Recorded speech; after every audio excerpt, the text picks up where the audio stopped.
It's a bye week. It's going to be a long 2 weeks for LSU. Maybe not as much for the coaches and the players, but for the fan base and for us, the folks that are creating content around LSU football, like it's going to be a long 2 weeks because you're on a sour note right now. I mean, if LSU had gone to Oxford and played well and won, it'd be a joyous 2 weeks. You'd be looking at South Carolina going, that team doesn't look all that great. I mean, you've got 2 losses to play with here. Like, you're a threat to do anything that you want to do. And while that actually does remain true, LSU's goals are all well in front of them. The feeling around the program, in the fan base, in our seat with the content we create is not a lot of sunshine, not a lot of roses currently. And that's for good reason. LSU has not played well on offense. And I went on my rant yesterday about the running game, about how it's a virus that's taken the entire program down, and I'm not going to sit here and do that again today. But I have dug further into this. There's no new information for us to work off of. The last thing we've got is LSU's anemic effort in Oxford on the offensive side and running the football.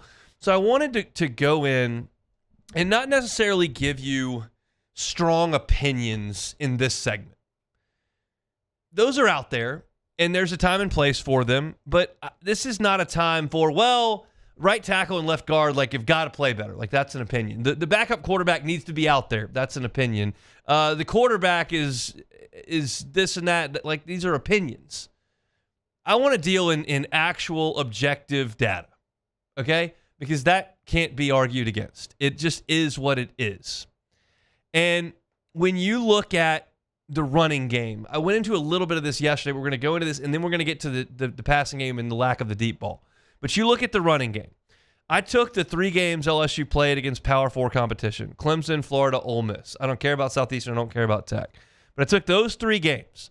Caden Durham, Harlem Berry, Xavier Thomas, Juwan Johnson, those have been the primary backs. Caleb Jackson had a 10-yard run in the game against Ole Miss. But I took the 4 primary backs: Caden Durham, Harlem Berry, Xavier Thomas, in this case, counts as that, and then Juwan Johnson. 60 carries for those 4 guys. 60 in those 3 games.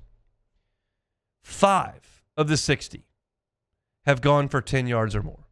Now, I'm not suggesting that the test of a ground game is how often you can get 10 yards on the ground, because that doesn't happen all that often.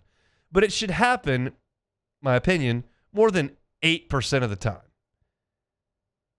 Right? And you're not creating any sort of chunk plays with that. You're just not. You had 1 10-yard run on Saturday, and it came from Caleb Jackson on 3rd and 20. That's objective data. You did it 1 time. You had 2 of them against Clemson for Thomas. You had 2 of them against Clemson for Durham, and then you had 1 against Florida. So that's just, it is a severe lack of hitting a seam and getting up the field. We know, again, some subjective deal, but you can measure these guys on a stopwatch. Caden Durham's plenty fast to run 10 yards. Harlem Berry is plenty fast, plenty explosive to get 10 yards. Xavier Thomas has been an explosive SEC playmaker for 4 years. And you're not creating those chunk plays. 5 out of 60 in those 3 games. Now, I think more concerning, because I didn't think LSU was going to be a great running team this year. But I did think they'd be an explosive passing offense. And here's the data for Garrett Nussmeier in this passing offense. Nussmeier is completing 81% of his throws that travel less than 10 yards. This is LSU's most effective way to move the ball, is throwing the ball around the line of scrimmage. The percentage dips to 50% beyond 10 yards. Now, that is to be expected. You're going to complete a lot more 1-yard throws than 19-yard throws. But you dip from 81 to 50%. Now, let's look back at last year. Garrett Nussmeier completed 31 passes that traveled 20 yards in the air. He completed 31 passes that went 20 yards. That's 2.3 per game. You're hitting a couple of the big plays down the field every game. This year, through 5 games, he's completed 7 that have traveled 20 yards. What does that break down per game? 1.4. So your drop-off is 2.3 to 1.4. That doesn't seem like a big deal. But when you extrapolate it out, you had 31 of them last year. You're on pace for 18 this year. That's 13 less big plays down the field. One, they're productive. They gain a lot of yards. Two, they back the defense up to help you run the ball. And three, which is a little bit more intangible, they're momentum plays. They get your crowd going. They silence a road crowd. They just create a little juice within your team. And you're not doing it. You're on pace to only do that 18 times instead of 31. Nussmeier this year on 20-plus yard passes that travel. Not a screenplay that gets run for 20 yards.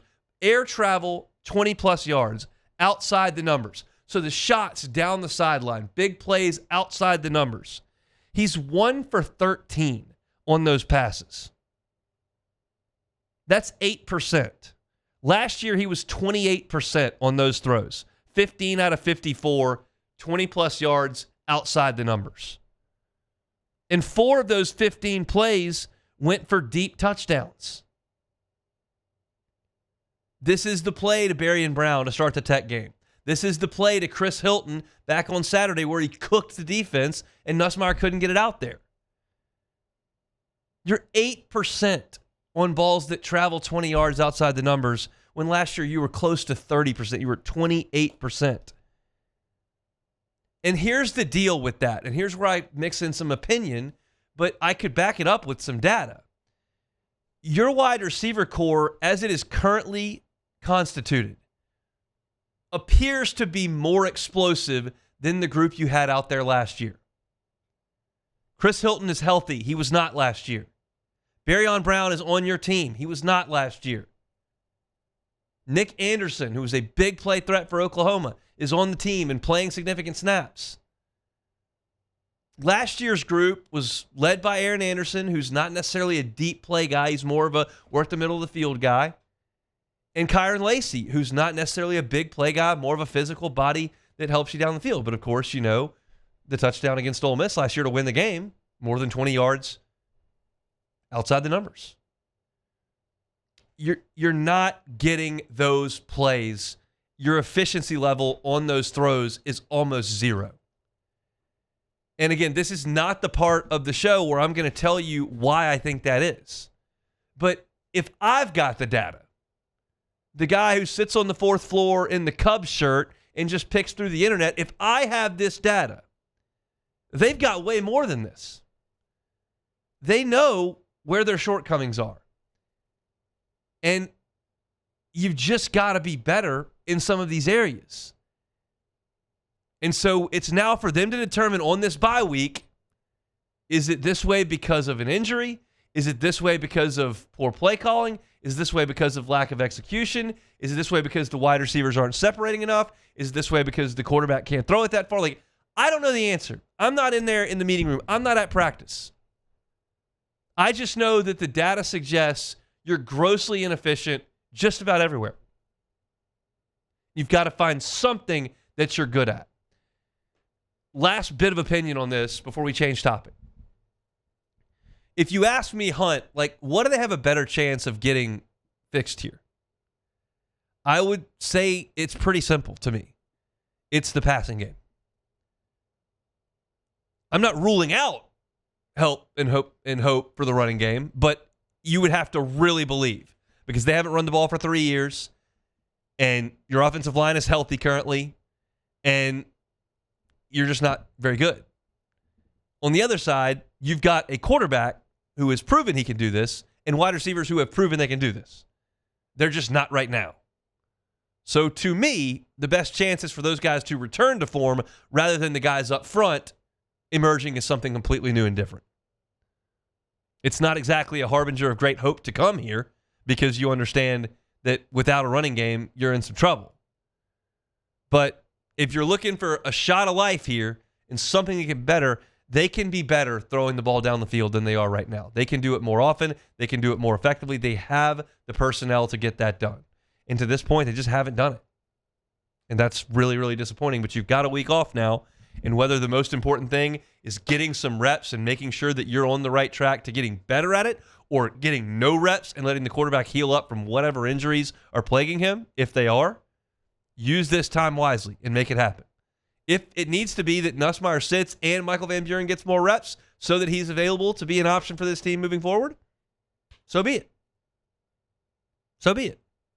We'll just have to see, but it's up to them to fix these things during the bye week. I've got a story up at louisianasports.net right now that details these numbers, kind of lays them all out, including the Pro Football Focus grades for the offensive linemen, which we mentioned on the air yesterday. Just a lot of numbers that indicate things are not sunshine and roses for the Fighting Tiger offense at this point. Hey, thanks for watching Hunt on LSU. Before you get out of here, do us a couple of favors. Hit that like button, leave your comments below, and subscribe to the channel for all your Fighting Tiger football talk. See you next time.